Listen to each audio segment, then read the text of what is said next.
it is in America's interest to be closely allied with Israel because we get huge benefits for it. And you want to see the clearest. But I just want to stop on this flying for a second. That it takes place, as you know, and including on the president of the United States and several precedents. And I just want to know if that's okay and why is it okay? Wouldn't an American lawmaker say to a client state, you're not allowed to spy on us? I'm sorry. I know why you want to. I'm not mad at you, but you're not allowed to. Sure. And I don't care for it. I don't want to be spied on by you. It's kind of weird not to say that, but you don't seem able to say that.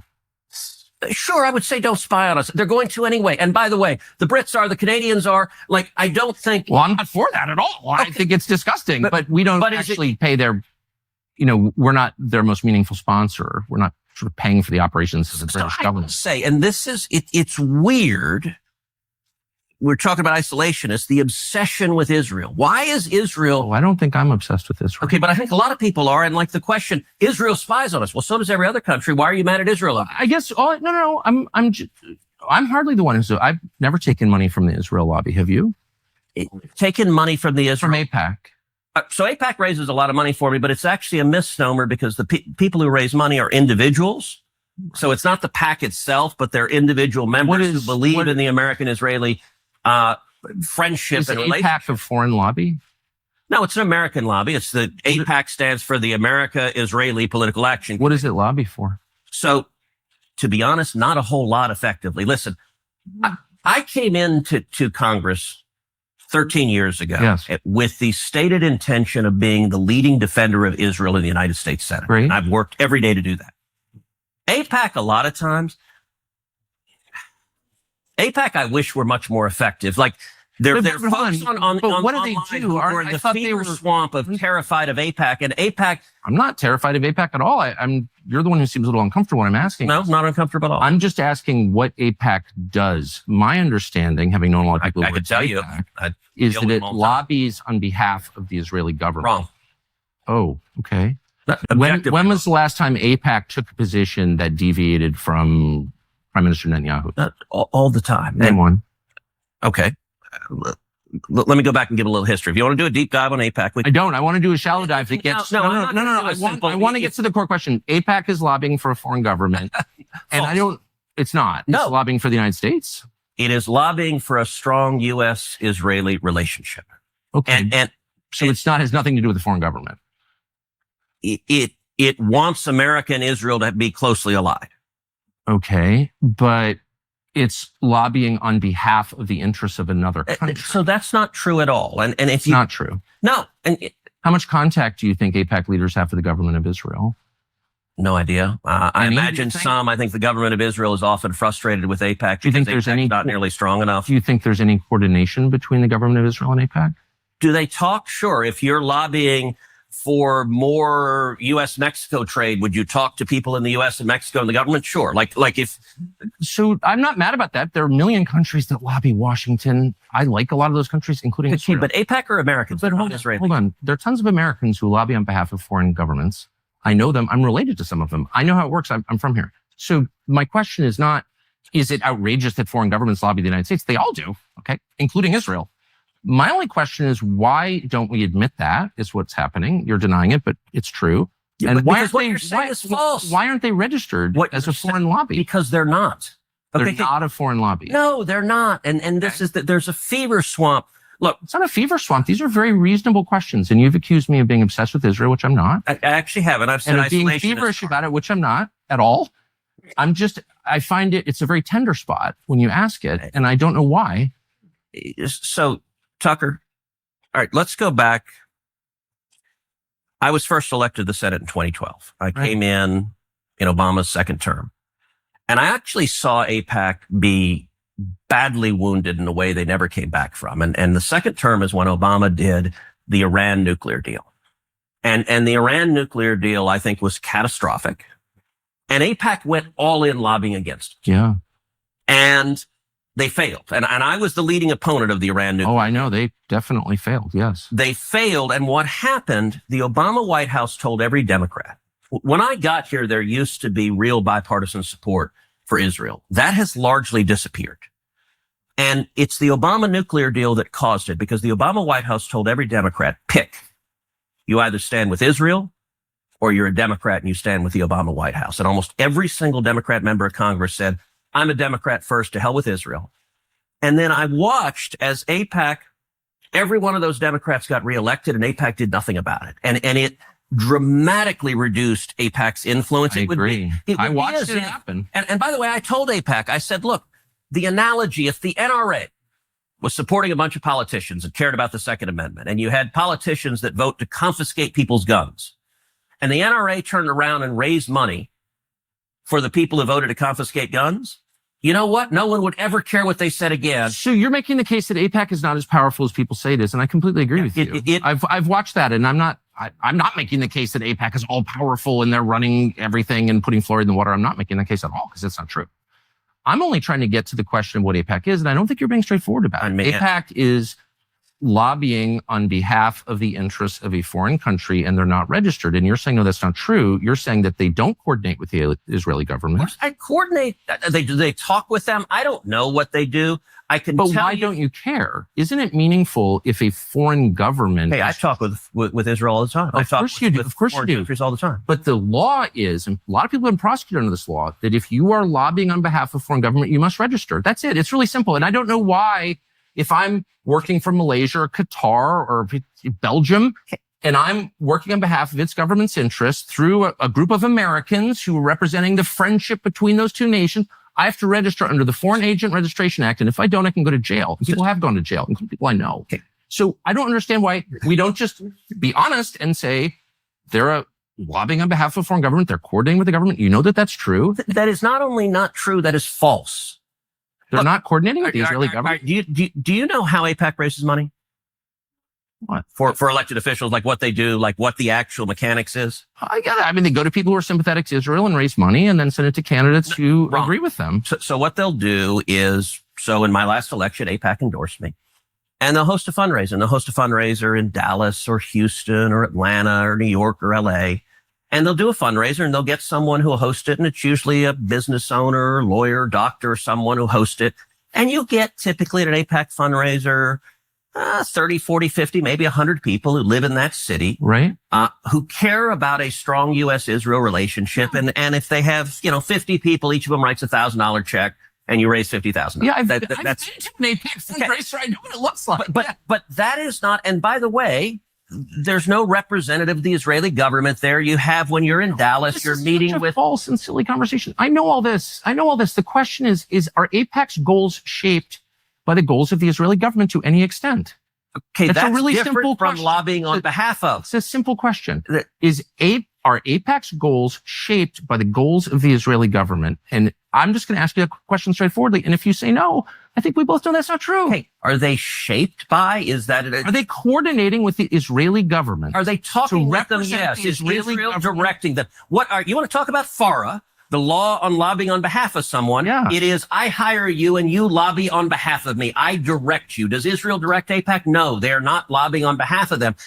Do they care about them? Yes, but do you think that it's just interesting because what you're now describing in a very defensive way, I will say, is foreign influence over our politics? No. And you began, and it's so transparently obvious to everybody. I don't know why you would be embarrassed of it. You've said that you are sincerely for Israel. I believe you. I don't think you have some weird agenda. You seem to be sincere. By the way, Tucker, it's a very weird thing. The obsession with Israel. When we're talking about foreign countries, hardly an obsession. You're not talking about Chinese. You're not talking about Japanese. You're not talking about the Brits. You're not talking about the French. The question, what about the Jews? What about the Jews? Like anti-Semite now. Senator, you're asking the question, Tucker. You're asking, why are the Jews controlling our foreign policy? Senator, that's what you just asked. Hardly saying that. And I have... That is exactly what you just said. Well, actually, I can speak for myself and tell you what I am saying. Good.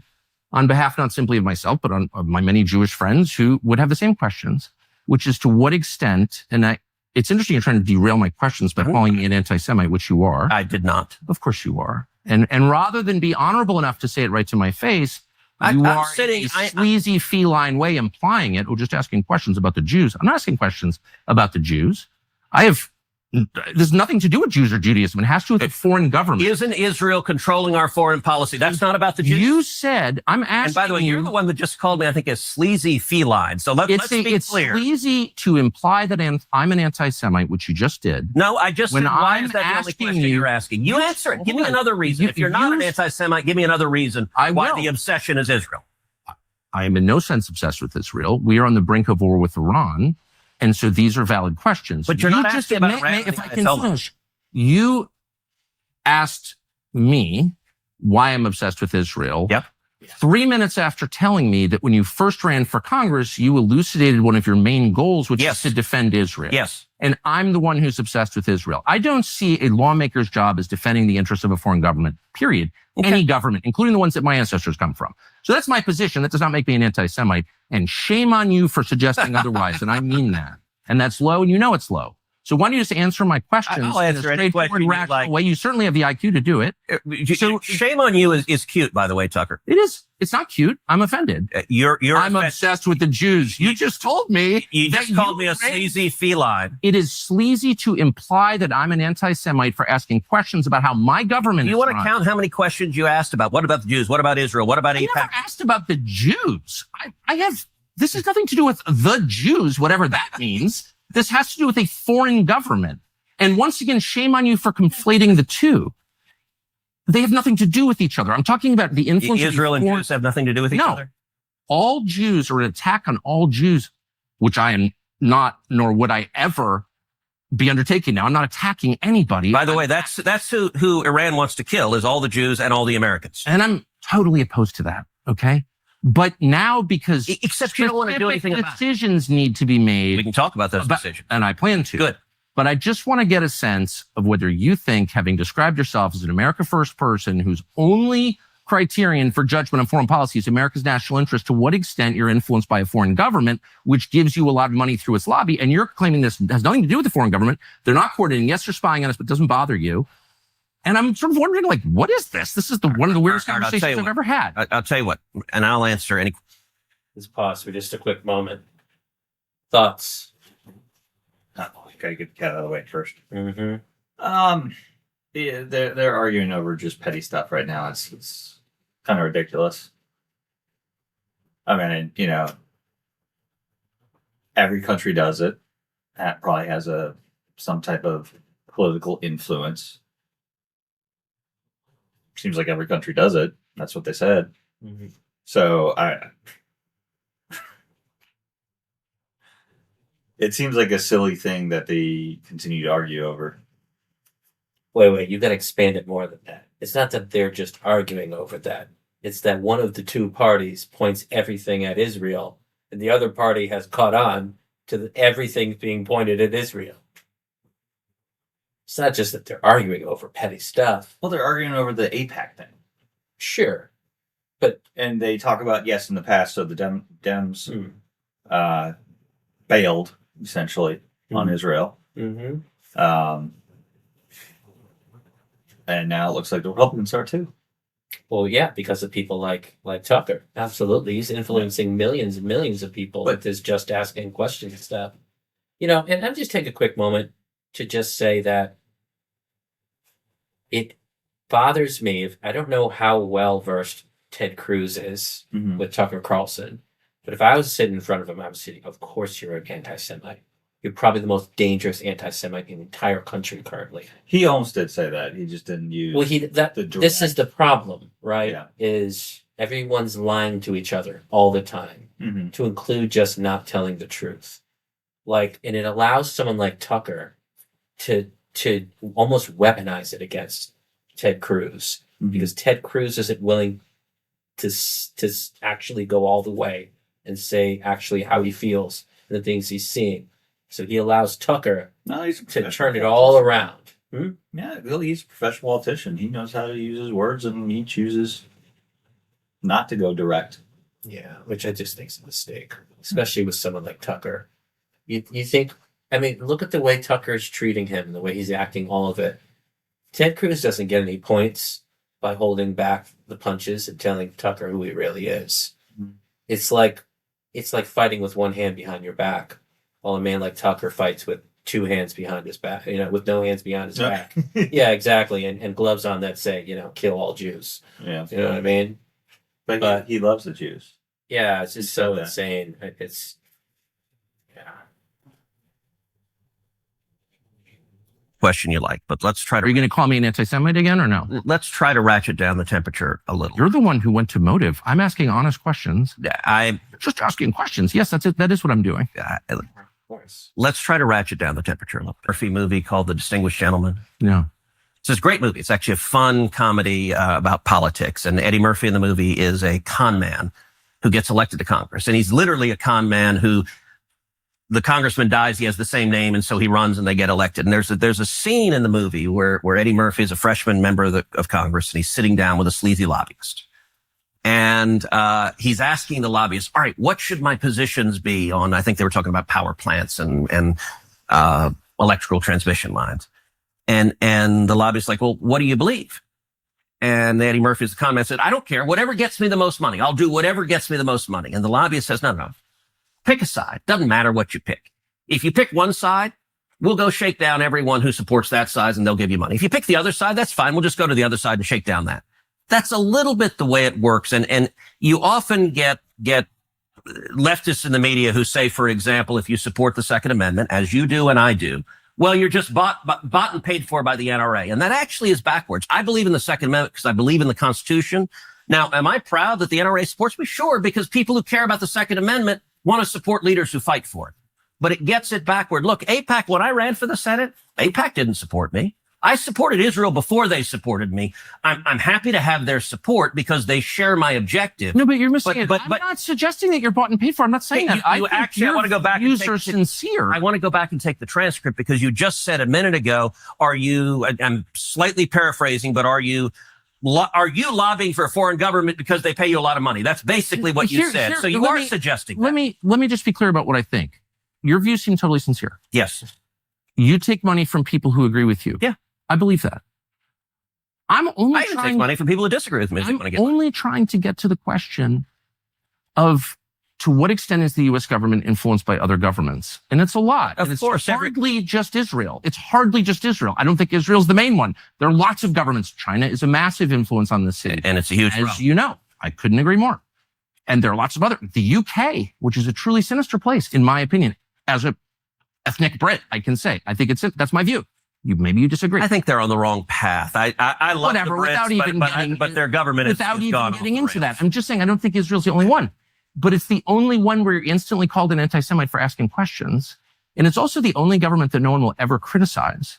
And I find criticize Israel every minute of every day. Like the only government that people will not criticize, Rashida Tlaib just tweeted out calling Benjamin Netanyahu a war criminal.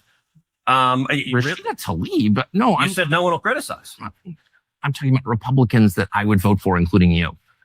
And I'm saying, whatever. I don't even like talking about Israel. What I care about, I never do because it's not worth being called anti-Semites from AIPAC recipients. But now we're on the verge of joining a war. And I just want to be clear about why we're doing this. All right. So, and let's get into Iran momentarily, but you suggested it was a strange thing that I said a minute ago that when I came into the Senate, I resolved that I was going to be the leading defender of Israel. And what you didn't ask is why. So let me tell you why. No, you said I was obsessed with Israel, and you had just told me that your driving motive to get to the Senate was to defend Israel. I'm like, I don't think I'm the one who's obsessed with Israel. Okay. So Tucker, words matter. Uh-huh. And you know that.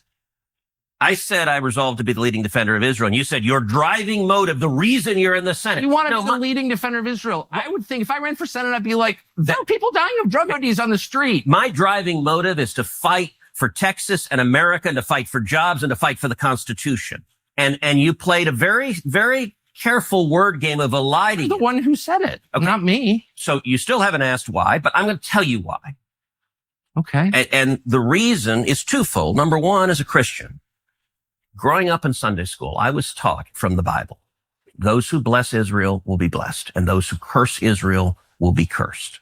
And from my perspective, I want to be on the blessing side of things. Of those who bless the government of Israel? Those who bless Israel is what it says. It doesn't say the government of it, it says the nation of Israel.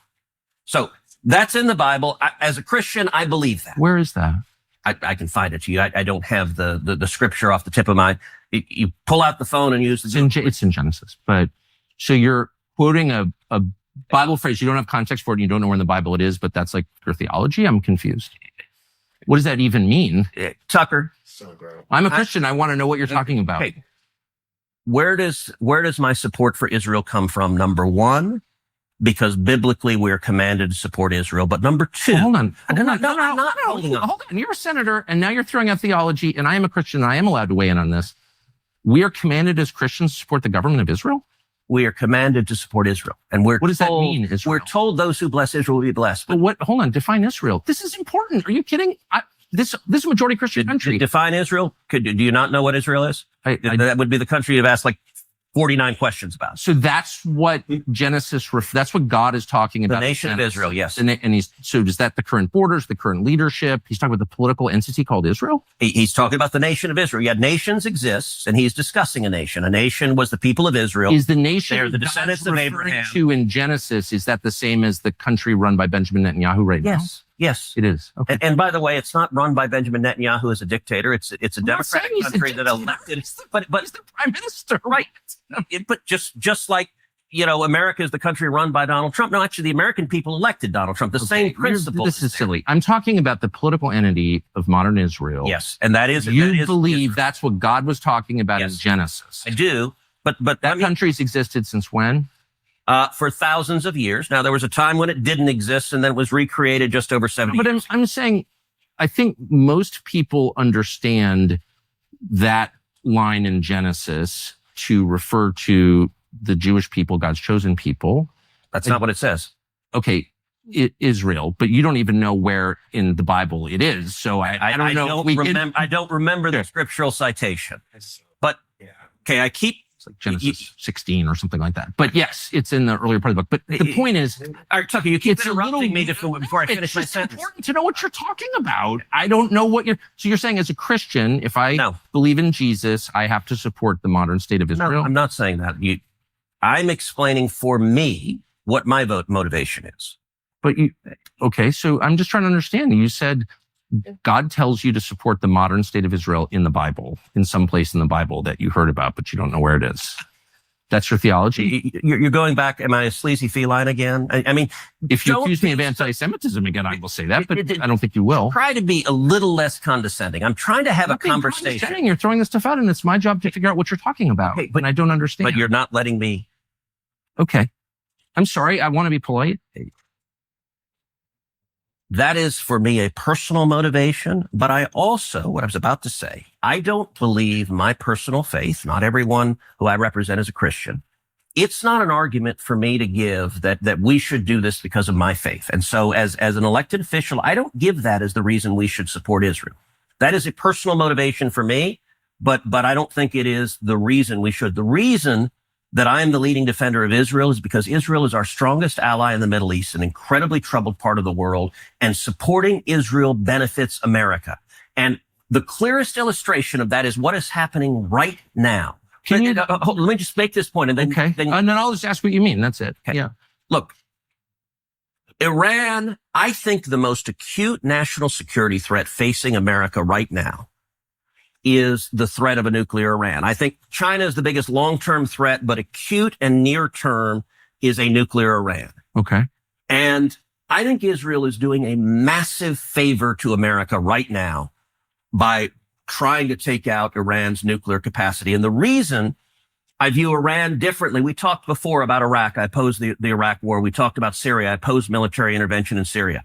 The reason for that is those did not pose a threat to the United States. I think Iran is markedly different. Number one, the Ayatollah is a religious zealot. He is a lunatic, but a particularly dangerous kind of lunatic because he's driven by religious fervor. When he says death to America and death to Israel, I believe him. And I think Iran is trying to get a nuclear weapon because there is a very real possibility they would use a nuclear weapon. So you want to ask, how does supporting Israel benefit us? Right now, this tiny little country, the size of the state of New Jersey, is fighting our enemies for us and taking out their top military leadership and trying to take out their nuclear capacity. That makes America much safer. So Thoughts? No, I think Ted Cruz is right on the money. We have no real allies against Iran, Mm. and Iran would, I think they'd use the nuke either on Israel or us. 100%. Absolutely. Yeah. 100% with Ted Cruz and you on this. If Iran has the opportunity, they're shooting it. You know, I think, but that's probably the sad piece in general. I think if many radical Islamists had nuclear weapons, they would shoot them. Yeah. You Or know? dirty bombs. Oh, yeah. You know, what is it? Pakistan is the only one currently with nuclear weapons. The only Islamic country? The only Islamic country. Yeah. Yeah. Yeah. I'm surprised we haven't shut that down yet. In Pakistan, this was I don't know, this was 5-6 years ago. I don't know how relevant this is now, but Pakistan had suicide training camps that were funded by the government. I didn't know. Oh yeah. So they were training suicide bombers to go carry out terrorist attacks across the Middle East. Mm-hmm. How do we let stuff like this exist, Aaron? I just don't understand. When we know this stuff is out there, and we're all like, we just don't want any trouble. Yeah, that's But, kind of. but you're like, they're training people to blow themselves up and kill Americans, Jews, and everybody in the West. Mm-hmm.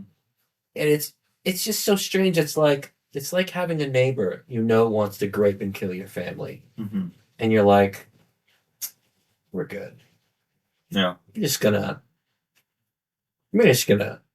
not worry about it. Yeah. And then somehow it'll all work out in the end. And then you get people like Tucker, who earlier in the episode admitted like how dangerous country, I don't know if he was, how dangerous it was, but he said something like, Iran wants to kill us all and I don't want that, or something like that. I don't remember what the phrase was. Oh. But he had some way of acknowledging like Iran as a threat to America. Mm-hmm. But Tucker Carlson will say, we have no right whatsoever to intervene in Iran. And so he condemned everyone who supported the strike against Iran, for example. Oh, yeah, Tucker's 1,000%. That's ridiculous. Oh, yeah, he said this is going to cause World War III. People like him and Candace and all these same people like him were basically saying America is starting World War III and is going to send endless amount of American troops to go die for Israel. That's how Tucker phrases it on his other shows, for example. Yeah, I mean, the Iran strike was, I think it was a good strike. Of course. And, we even told them. Yeah. So they could evacuate all their people. What's wrong with us? I just don't understand. Like, because we have such cowardly leaders. We didn't want to. Just such cowards. Yeah, they didn't want to escalate anything. That's the thing. It's just no balls. Like we just talk about Trump for real quick, just for a second. Sure. He's the greatest coward who has ever led this country, in my opinion. He is such a coward. This is the man who wants every war to stop.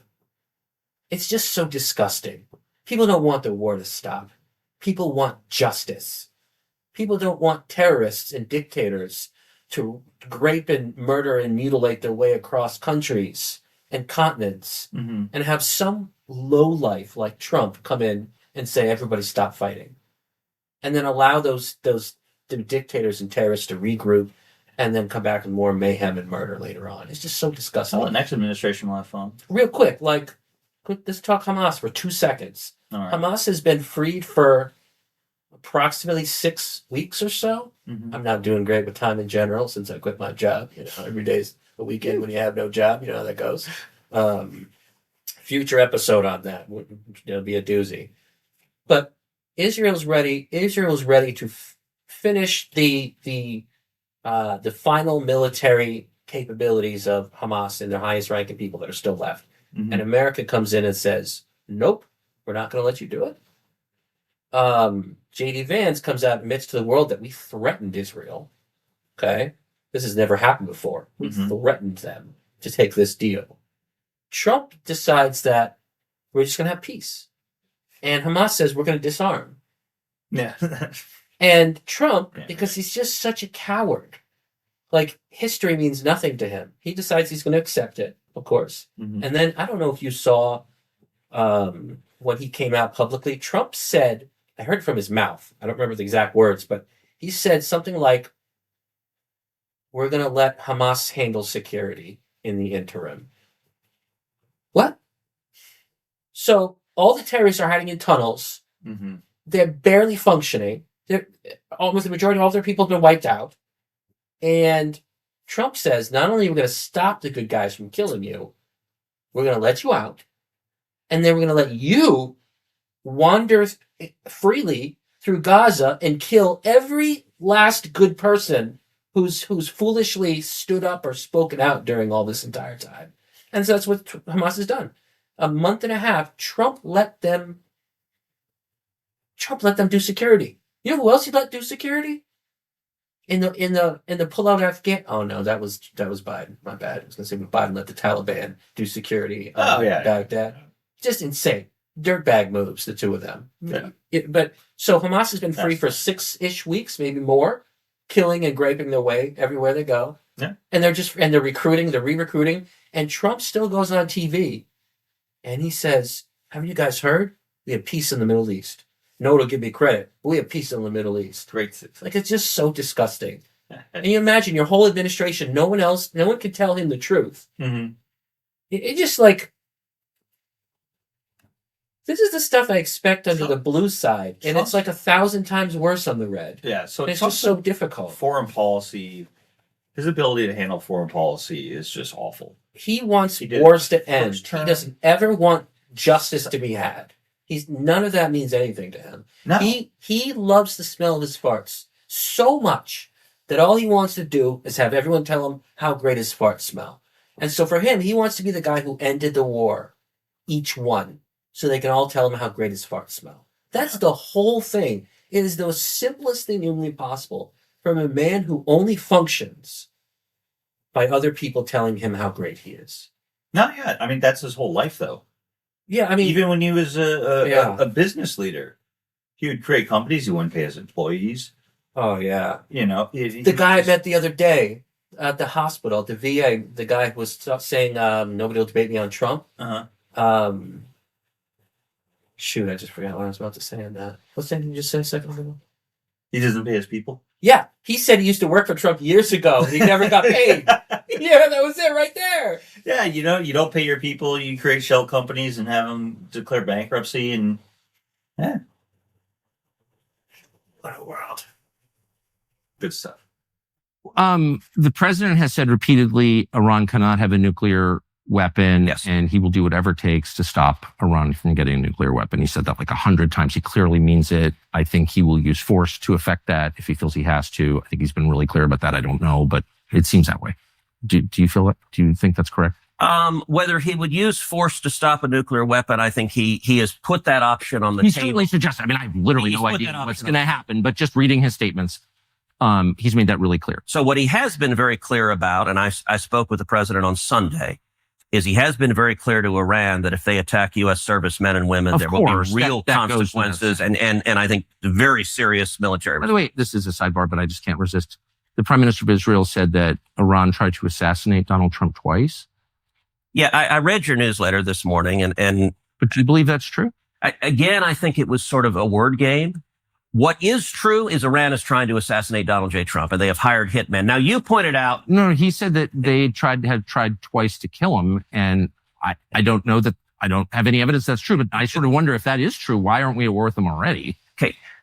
And I read your newsletter this morning, and I thought it was playing word games to draw a political point.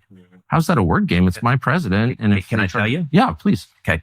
You rightly pointed out there's no evidence that this clown in Butler, Pennsylvania, who shot the president was working for the Iranians. I don't think he was. There's no evidence of that.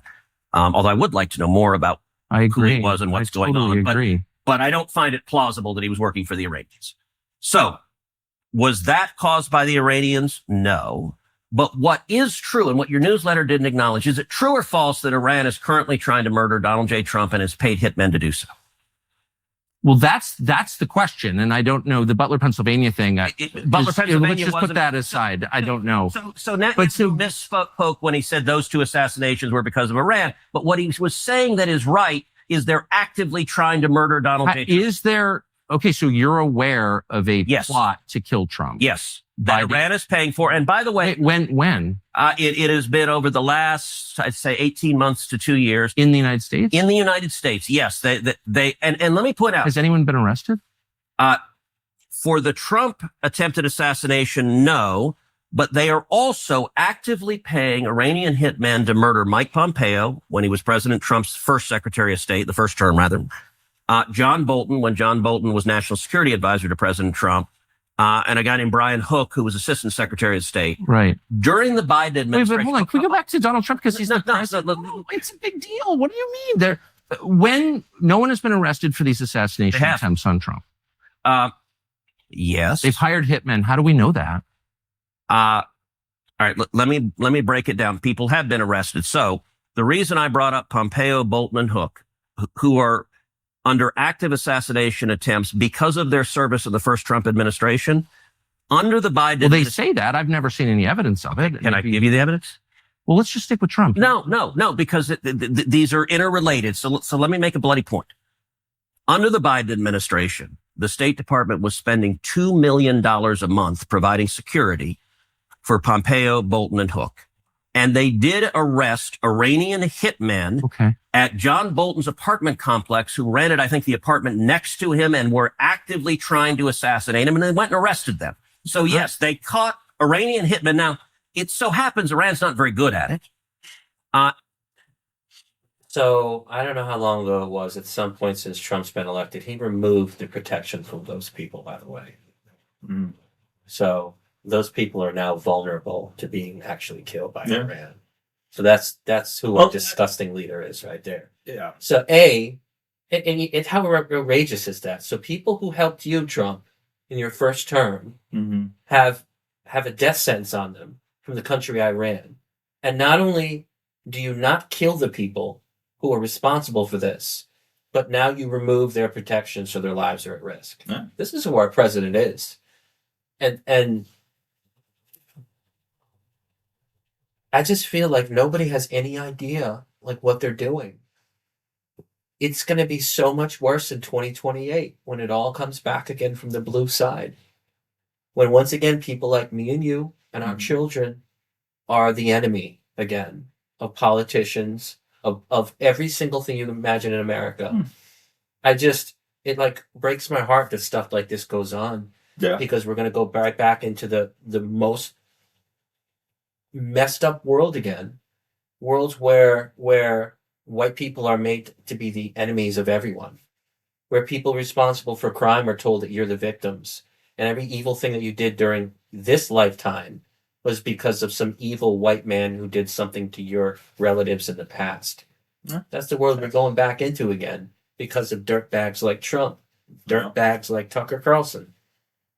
No, and for someone who doesn't have a lot of experience with Ted Cruz, because I don't, I have such a favorable opinion of him throughout this entire situation. I am impressed with his talking points, and I do agree so far with pretty much everything he said.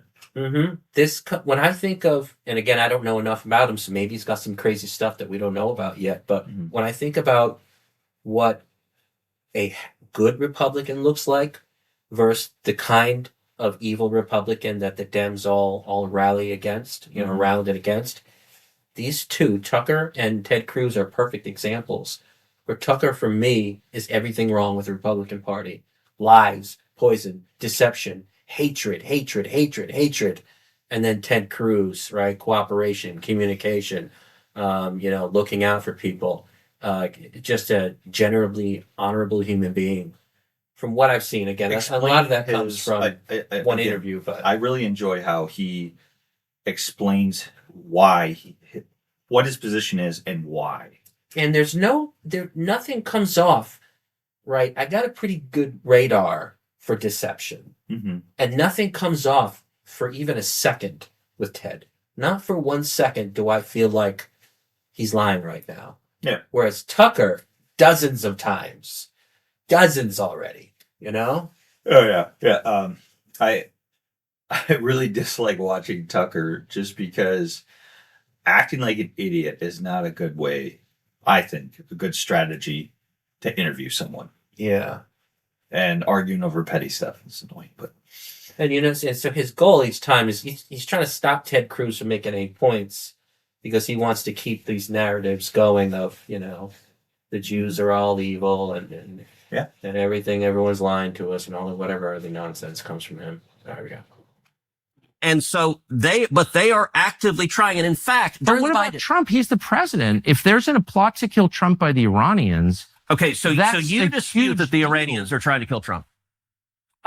Of course. I mean, that's the most important question. The Prime Minister of Israel just said there have been 2 assassination attempts against Donald Trump by the Iranians. And I think it's a very fair question, maybe you disagree, to ask, what are you talking about? Okay. And I agree with you that he misspoke. So there weren't those 2 attempts? There were 2 attempts, but the clown in Butler, Pennsylvania, and the other guy on the golf course were not connected to the Iranians. That's the part that he misspoke. But by the way, when you speak all the time, occasionally what he said that was accurate is that Iran is actively trying to murder Donald J. Trump and has paid hitmen. Okay, but right. Okay, that's fine. And he was conflating it with the 2 attempts. I understand. But I just want to pull that thread because it's so important. I voted for Donald Trump. I campaigned for Donald Trump. Yeah. He's our president. And we're on the cusp of a war. So if there's evidence that Iran paid hitmen to kill Donald Trump and is currently doing that, where's that? Like, what are you even talking? I've never heard that before.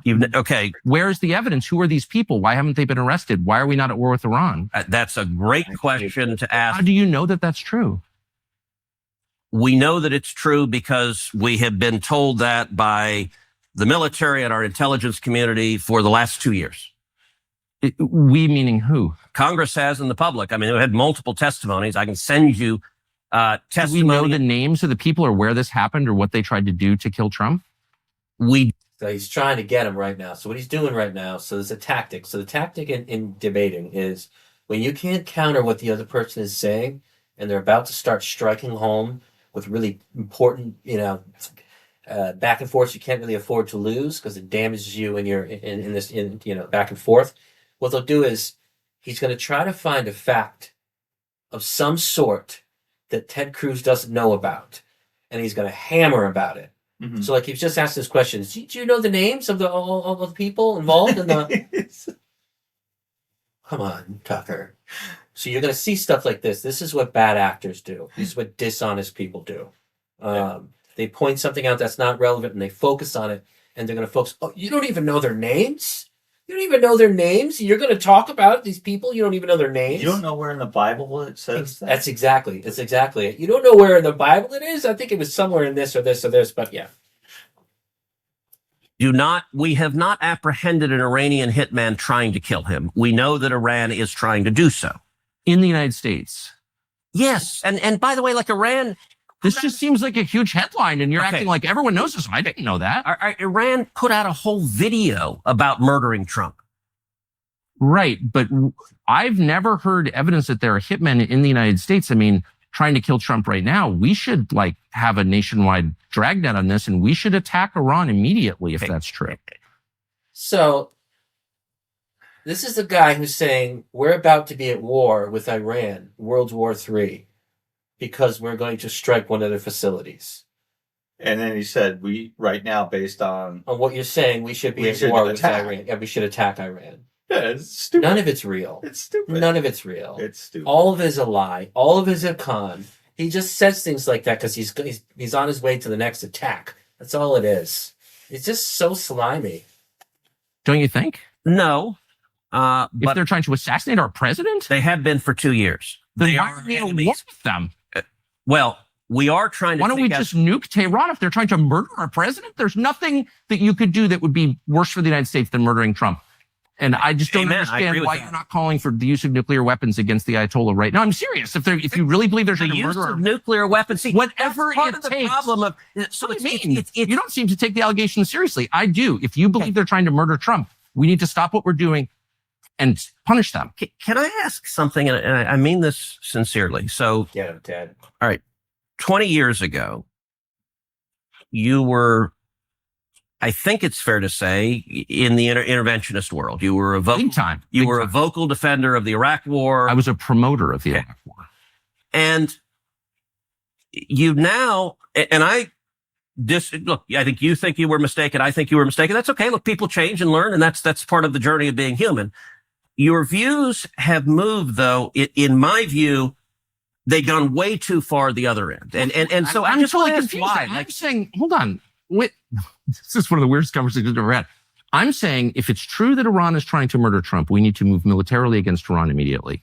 That's not isolationism. That's that's a cult of violence, which I am calling for. If we believe that Iran is trying to murder our president, we need to strike Iran. Okay, but isolationists say things like, well, then just nuke them, which is what you just said. Which is kind of a weird... Because I'm upset, because I'm taking you seriously. You don't take your own statements seriously. I take my statements very seriously. So I've asked you, where's the evidence this is true? And you've said, well, they're trying to assassinate Brian Hook or something, which I'm against, by the way. And I'm against hurting any American, period, no matter... So you dispute that they're trying to murder... I'm not disputing it at all. Bolton? I'm not disputing it. They literally arrested the hitman with Bolton. I don't know why that's even relevant. I'm asking about the president of the United States. Wait, it's not relevant that Iran hired hitmen to murder cabinet members in Trump's administration. That doesn't go to... I've already said that they're willing to spend money to do that. Opposed to that. It's awful. I am against killing anybody, actually, and especially foreign government. Okay.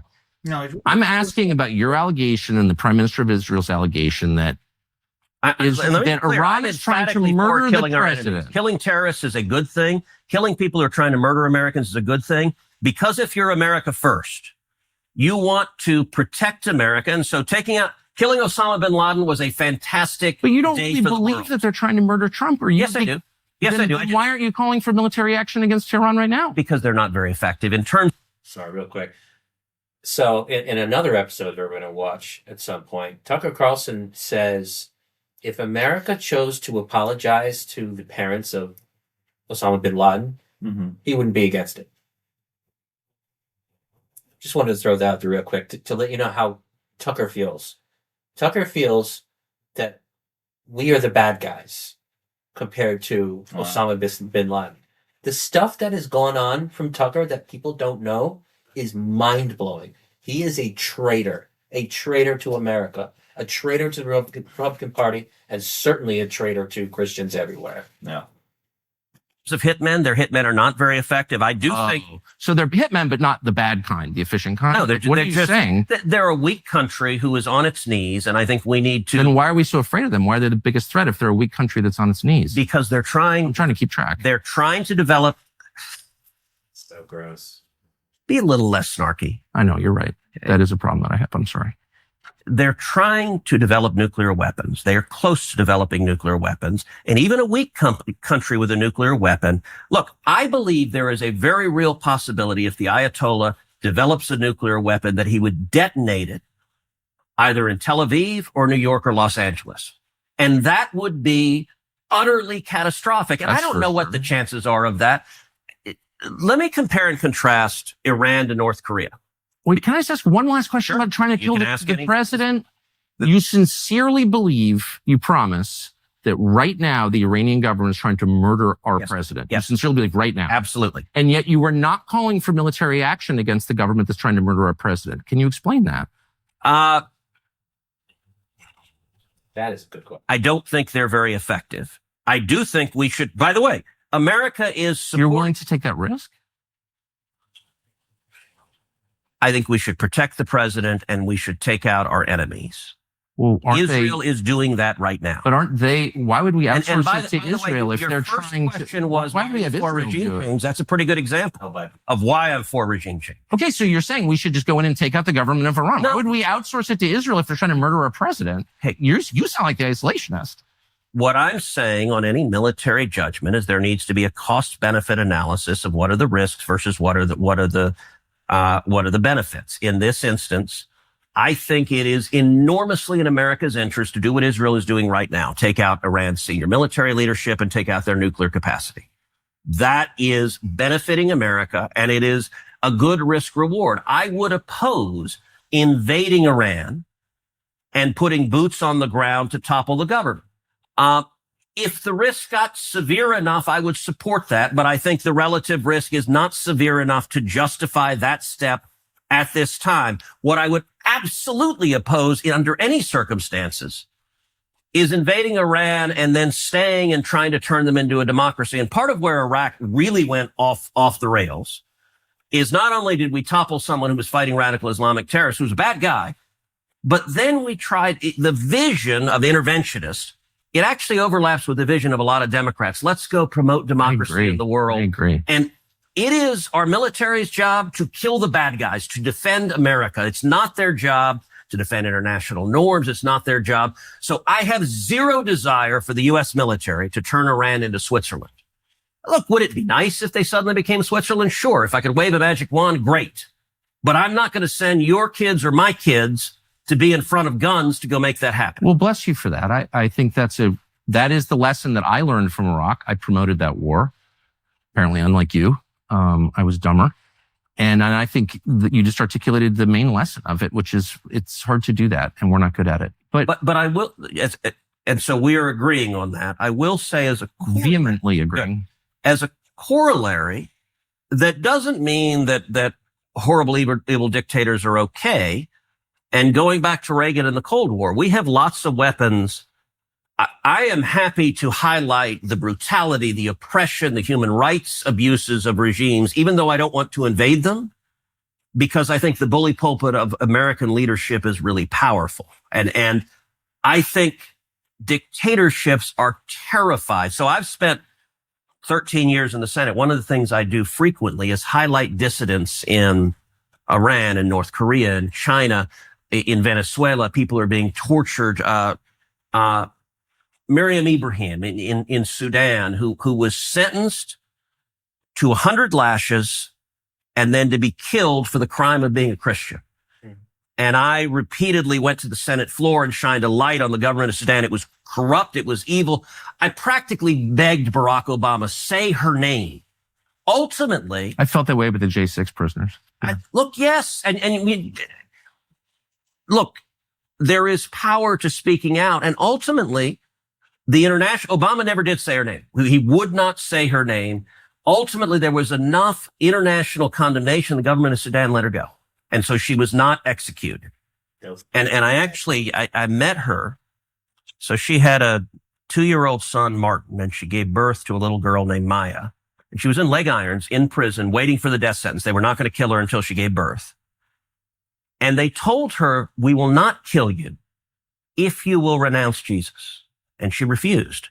And I met her. She was in D.C. speaking at a conference after she was released, obviously. And I asked her, she's a tiny woman, very small woman. I asked her, I said, when you were in that prison cell with your kids, how did you have the strength not to just give in to despair? I mean, I've never been threatened with murder unless I renounce my faith.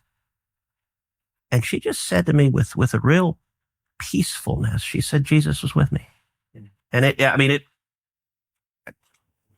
thankfully you and I have not faced that circumstance. But I do think there is a responsibility. There's still time. There is. And I hope we don't. And actually, I'll use another example. John McCain, who you and I disagreed with on a lot of issues.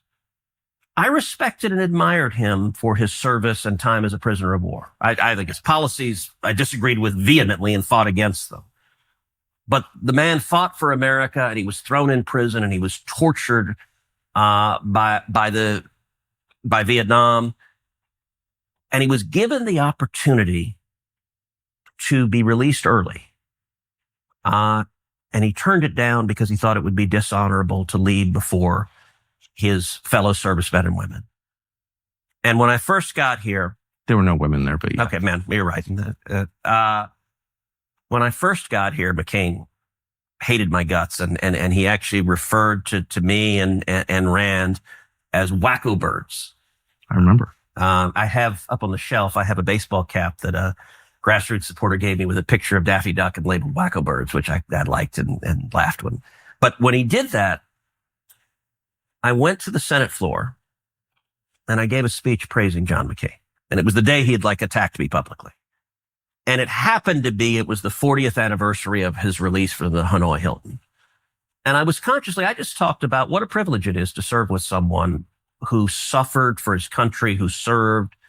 And I didn't get into where we disagreed on policy on that speech. I just said, look, the man is an American hero and I'm proud to serve with him. But that was meant to be a statement also that if you attack me, I'm going to praise you, not for things that are not praiseworthy. If I disagree with you, I will not be shy about saying it, but for things that are praiseworthy. I remember that. It was 2013. Yeah. And I felt the same way. I went to his cell at the Hanoi Hilton and oh, wow. I agree with you about McCain. I just want to end by asking you specifically about what's going to happen next in Iran and what should happen next. So you've called for regime change. You said you don't favor the U.S. military participating in any kind of regime change. You said you don't think, and bless you for saying this, that the U.S. military should try and turn it into Belgium. Yeah. Thank God.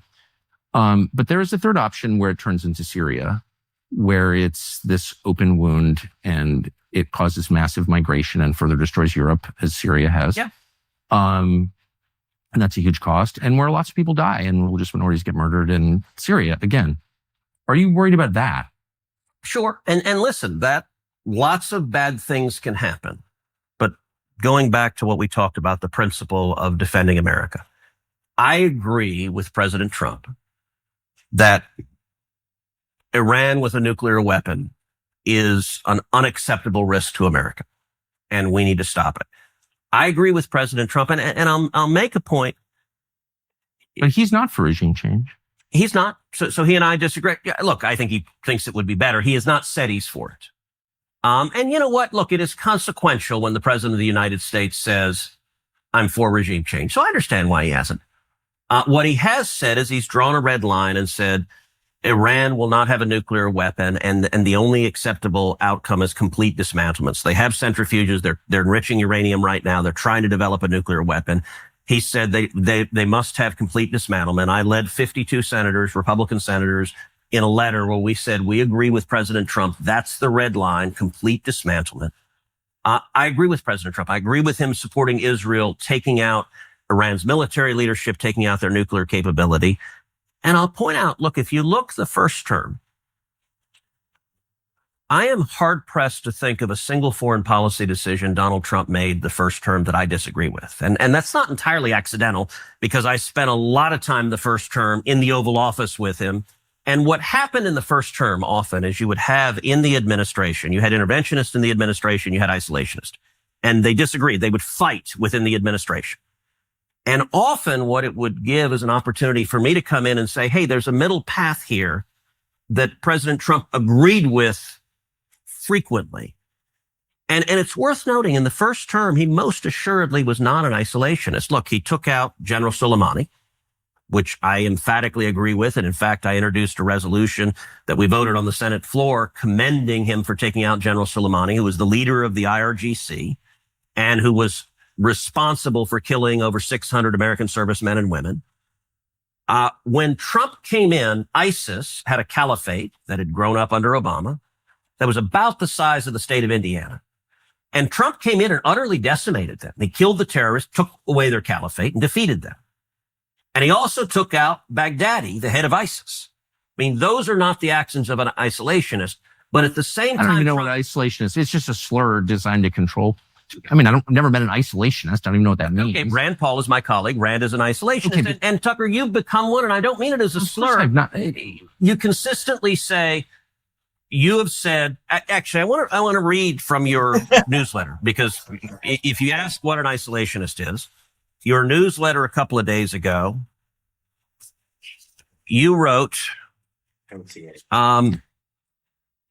Iran cannot have a nuclear bomb, and we're hoping to get back to the negotiating table. We will see. There are several people in leadership in Iran that will not be coming back, Trump said following the strikes. Right.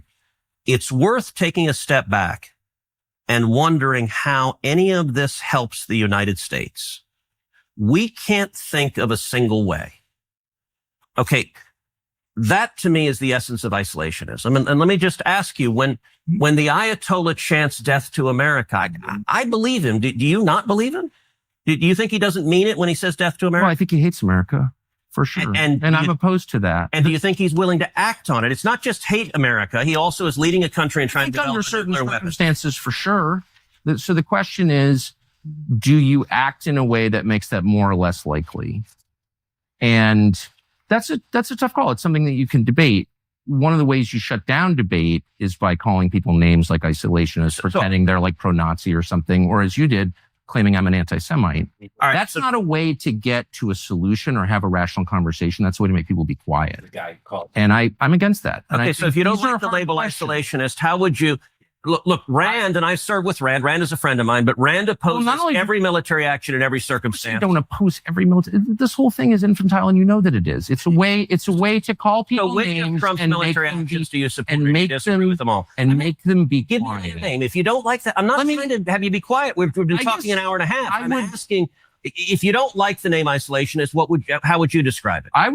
I would describe myself in the same way you falsely described yourself in this conversation. Falsely? Yes, falsely. What did I say false? You said that the only thing that matters in a foreign policy decision is whether it helps the United States. I didn't say the only, I said the predominant. That's what I understood. Okay. So let me revise what you said and apply it to myself and say the only thing that matters is whether or not it serves the United States. And I feel very stung by what happened in Iraq, if I'm being honest. Possibly because, unlike you, I guess, I supported it. And I saw us get drawn into it in a way that nobody anticipated. And I saw the cost, just $3 trillion. And the cost on so many levels to the United States was just so profound. And I felt like, mistake. Gosh, it reminds me of Kaiser Wilhelm in 1914 saying, my men will be back by the time the leaves turn. And of course, that destroyed Christian Europe. So it's like you don't really know where these things are going once the shooting starts. That's my only point. And calling people names, anti-Semite, isolationist, to get them to stop talking is not the way to serve your country. That's all I'm saying. So I'm trying to have a real and serious conversation. Right. And look, a lot of this has been contentious. I wish it had not, because as we started out by saying, you and I agree vehemently on 80% of the issues. This discussion is focused on the 20% where we don't. I will say, look, on Iraq, you look at the 2016 presidential campaign where you had 17 Republicans running. If you set Rand aside, and his views are on one side, there were only two candidates on that stage that opposed the Iraq war. Me and Donald Trump were the only two. Everyone else thought the Iraq war was a great thing. I think it was a disaster. So you and I agree on that as well. In my view, I think your foreign policy has gone too far. So, let me ask you, is there a military action Trump has undertaken that you agree with? Because I've not heard anything. Look, I would say it's really simple. I believe in self-defense. That's why I keep firearms at home. I think it's morally justified to defend yourself, your family, your property, your nation. And so to the extent that you can deter a threat through violence always being the least appealing choice, violence always being, if I can finish, always being a tragedy, I think you can justify the use of violence in self-defense. That is my personal view. And that applies to me and to the country that I live in. Those are my views.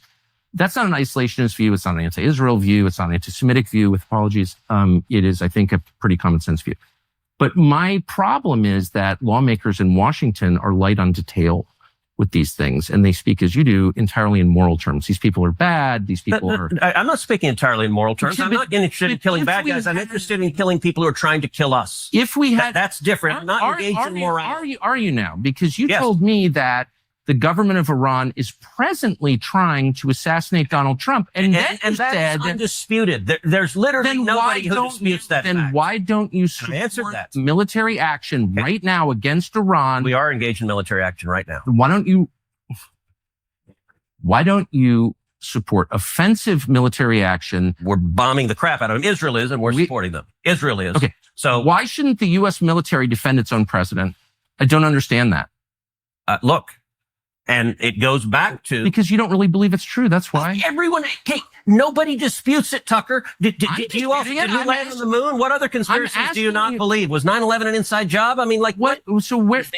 I've asked you the names of these people. I've asked I don't you how know the you names know of the information. hitmen. I know because the U.S. military and the intelligence agencies have testified before Congress repeatedly. And what did they say? That Iran is trying to murder Donald Trump and has hired hitmen. Do I know the name of the hitmen? No, I'm sorry. And I don't think we do either, because we would apprehend them if we knew their names. Then why don't you take it seriously enough to support killing the Ayatollah in response to protect our president?